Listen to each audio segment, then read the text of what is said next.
Começamos o Liberdade e vamos direto conversar com a jornalista Rita Lizauskas. Oi, Rita, boa tarde para você. Boa tarde, Roberta, boa tarde a todos. A votação da PEC da imunidade parlamentar foi adiada e está prevista para começar daqui a pouquinho, recomeçar, na verdade, na Câmara dos Deputados. Na sessão de ontem, vamos lembrar, foram mais de 6 horas de análise e tentativas para apressar a votação, mas o presidente da Casa, Arthur Lira, não conseguiu dobrar a resistência dos deputados. No Senado, a votação da PEC emergencial ficou para a próxima quarta-feira. E o impasse é o fim do piso para os gastos com saúde e educação. O presidente do Senado, Rodrigo Pacheco, disse que o debate da PEC emergencial não vai atrasar os planos do governo. Vamos ver. Esse cronograma de leitura do parecer, de tempo para discussão e de votação na sessão de quarta-feira é o tempo mais curto que nós enxergamos para poder compatibilizar a importância de se votar a PEC com a necessidade também de amadurecê-la dentro do debate no plenário do Senado. O relator da PEC emergencial, o senador Márcio Bittar, disse que vai excluir do texto o trecho que acaba com o piso para saúde e educação, mas pretende manter os mecanismos fiscais. Rita, qual PEC é mais importante para o país neste momento, na sua avaliação? A emergencial ou a PEC da imunidade? Porque a PEC da imunidade está correndo a todo vapor, mesmo com as críticas do Supremo. Por que isso está acontecendo? Mesmo também contrariando a opinião pública. O adiamento da votação foi o primeiro revés sofrido por Lira? Pois é, Roberta, foi. E se a gente tem uma PEC batizada de emergencial e ela ainda está prevista para ser votada só na quarta que vem, das duas uma. Ou ela não é emergencial ou ela foi batizada errado. E por que a PEC emergencial, que foi o pedágio que a equipe econômica impôs ao Legislativo e ao Brasil para liberar o auxílio emergencial, por que ela travou? Porque havia ali um artigo, ainda na verdade, que prevê o fim dos gastos mínimos com saúde e com educação, algo, ao meu ver, no mínimo imoral, principalmente no meio da pandemia. E o que o relator da PEC emergencial no Senado, o senador Márcio Bittar, admitiu à CNN é que vai retirar, porque ele já entendeu que isso não tem chance alguma de passar. Esses cortes tinham tem a digital dessa agenda liberal do ministro Paulo Guedes, que já havia deixado claro em outras declarações que ia fazer cortes em áreas sociais para liberar o auxílio. Lembra que ele disse? Vocês têm que pensar bem, porque daí não vai ter aumento na educação, etc e tal. Pois bem, a gente nunca ouve falar em cortes em outras pastas, já reparou? Os alvos sempre são saúde e educação, que são encarados, infelizmente, como algo supérfluo, nunca como essenciais. Mesmo durante essa emergência sanitária, como essa que a gente está vivendo, a gente ouve a maior desfaçatez falar em corte em saúde. E eu não discuto que haja cortes, o que eu discuto é que nunca é no orçamento do leite condensado, nunca é na defesa, sempre em saúde e educação. Isso é muito significativo e mostra quais são as prioridades ou não do Brasil. Se engana quem pensa que esses cortes não foram bem recebidos apenas pela oposição. Não, até mesmo senadores, tidos como governistas, da base de apoio do governo, se colocaram contra essa medida. Então, o Legislativo teve de recuar para não correr o risco de todo esse projeto de emenda à Constituição afundar. Detalhe, já que essa PEC emergencial está ali amarrada ao auxílio. Hoje é dia 26 de fevereiro. Os miseráveis da pandemia continuam sem dinheiro para colocar comida na mesa, isso desde o final de dezembro, vamos entrar em março. Quem tem fome, a gente não precisa dizer, Quem tem fome tem pressa. E por causa desse imbróglio aí com a PEC, o governo federal ainda está com a medida provisória que poderia liberar o auxílio emergencial numa gaveta. Agora vamos falar da PEC da imunidade. Foi, sim, um revés para o presidente da Câmara, o Arthur Lira, que não conseguiu ali costurar um acordo para diminuir a oposição ao texto dessa PEC, que tem sido batizada por muitos como PEC da impunidade, É PEC da imunidade, mas tem sido batizada como PEC da impunidade. Não foi recebida nem bem, nem pela opinião pública, nem pelo Supremo Tribunal Federal, obviamente. E por conta dessa repercussão negativa, esse projeto de emenda à Constituição sofreu várias alterações e está aí também nesse imbróglio, nessa discussão e nessa retomada prevista para hoje. Fato é que ela foi apresentada essa semana, a admissibilidade, que eles falam, foi votada, ou seja, foi dado aquele ok para essa tramitação, mas essa tentativa de correr com um projeto que muda a Constituição brasileira deixa todo mundo de cabelo em pé, porque a Constituição é algo sólido, Para você mudar a Constituição, não pode ser assim nessa velocidade. para um processo desse ser democrático, ele tem que ser mais transparente, ele tem que ser debatido nas comissões antes de ir direto para o plenário. As comissões nem foram retomadas ainda. Então, você tem que ouvir especialistas, você tem que ouvir a sociedade civil. Não dá para mudar a Constituição Federal em uma semana, nessa velocidade. Sabe o que fica claro, ao meu ver? Que foi uma reação da Câmara Federal, né? A prisão do deputado Daniel Silveira, isso está óbvio. E aí é uma tentativa de impedir que o Supremo Tribunal Federal, o STF, puna alguns deputados, como fizeram com Daniel Silveira. E é bom a gente nunca perder o contexto. Vários desses deputados, inclusive esses que deram ok para o início da tramitação dessa PEC, são réus no STF, no Supremo, inclusive o próprio presidente da Câmara, o Arthur Lira. Então aí, obviamente, um interesse que isso tramite rápido por esses personagens aí do parlamento que têm medo, que temem que algo semelhante possa acontecer com eles. Agora, o projeto em si, eles têm pontos que valem a pena a gente destacar. Se passasse do jeito que está sendo desenhado, nenhum deputado poderá ser responsabilizado, por exemplo, por nada do que diga, né? Eles podem fazer o que o Daniel Silveira fez, ameaçar os ministros do Supremo, a democracia, o Congresso, que eles não seriam punidos pela Justiça, apenas pelo Conselho de Ética, que, embora, obviamente, seja uma instância importante, a gente sabe que tende ali a proteger os deputados. E eu quero lembrar que eu conheço a importância, não tô desmerecendo a importância de os parlamentares terem imunidade, ela é importante para a atividade parlamentar, né? É importante que eles não sejam perseguidos por suas opiniões, pelos seus votos, mas ela não pode, a imunidade parlamentar, ser escudo para que se cometam crimes, né? Então, eu acho que esse debate precisa ser feito, que essa PEC está correndo numa velocidade que não é compatível com a mudança que uma PEC faz, né? Ela muda a Constituição. Então, eu acho assim temerário que a gente esteja discutindo uma mudança como essa, assim, a toque de caixa, Roberta. Rita, segundo tema, então, de hoje, porque as notícias em relação à pandemia não estão nada fáceis. O Brasil registrou mais de 1.500 mortes por Covid-19, segundo o Ministério da Saúde, em apenas 24 horas. Esse é o segundo maior número registrado desde o início da pandemia. Na Bahia, o governador Rui Costa afirmou que o estado está à beira de um colapso e anunciou medidas mais duras para tentar conter o avanço da doença. Vamos ver. Estamos à beira do colapso. E por isso adotamos a posição mais firme nesse final de semana. A partir da manhã de noite, sexta de noite, até segunda de manhã não funciona nada, exceto o serviço essencial e as indústrias.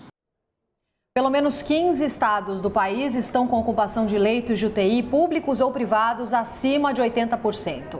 No Distrito Federal, o governador Ibanez Rocha afirmou à CNN que decidiu decretar lockdown a partir de segunda-feira e tudo será fechado das 8 horas da noite até às 5 da manhã, exceto aqueles serviços essenciais.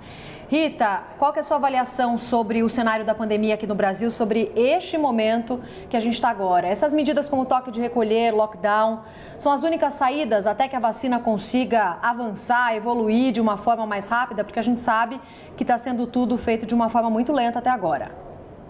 Roberta, é inacreditável que a gente chegue nessa data, um ano depois da pandemia, no auge, né? O cenário é o pior desde o início desse inferno que a gente está vivendo. Isso não sou eu que estou dizendo, são os números, né? O nosso país registrou, então, o segundo maior número diário ontem de mortes por Covid de todo esse período.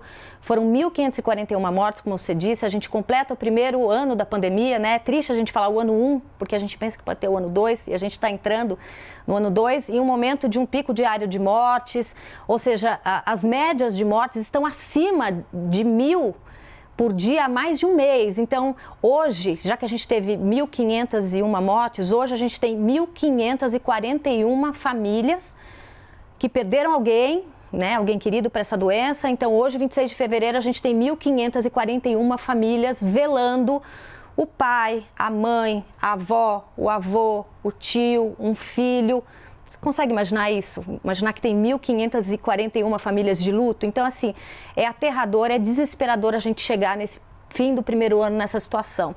E se você já perdeu alguém para essa doença, eu já falei aqui, né, outras vezes que eu já perdi 3 pessoas da minha família, você consegue entender o tamanho dessa dor. E se você não perdeu, você consegue consegue ter empatia pelo sofrimento do outro, e a maioria das pessoas tem, consegue entender, conseguem sentir essa dor que essas famílias estão sentindo hoje, conseguem entender o que eu estou falando. E por que dá para a gente afirmar com tanta certeza que a situação é a mais grave desde o início? Porque se a gente pegar os 10 dias mais mortais desse último ano que a gente completa hoje, 7 desses dias aconteceram em 2021. Os 7 piores dias da pandemia foram registrados esse ano. A gente está em fevereiro, então daí a gente consegue sentir como as coisas estão graves. Agora, você falou de lockdown, né? Quando você me pergunta se as medidas restritivas mais rígidas são as únicas saídas até que a vacinação finalmente, em algum momento, engate, eu digo sim. E eu vou além. Eu acho que a gente precisa de um lockdown de verdade. E vamos falar sobre a palavra lockdown, né? Lockdown não é toque de recolher, lockdown não é toque de restrição, esse conceito aí que foi inventado essa semana pelo governador de São Paulo, João Dória, que mantém as pessoas em casa. Agora, né, mudou hoje das 8 horas da noite às 5 horas da manhã, um horário que, em tese, elas já estariam em casa. Então, lockdown não é isso. Lockdown é fechar tudo. É fechar comércio, é fechar restaurante, é fechar shopping, é fechar escola, algo que eu sempre defendi, inclusive aqui, que permanecesse aberto. E com esse aumento no número de internações, algumas cidades do estado de São Paulo realmente suspenderam ou adiaram a volta às aulas. A gente tem aqui na Grande São Paulo Osasco e Barueri, que ficam aqui próxima da gente, que adiaram em pelo menos 15 dias esse retorno. E eu sei da importância das escolas e eu sei que as escolas deveriam ser as últimas a serem fechadas. E eu acho que nesse momento elas devem fechar, porque a situação está muito grave.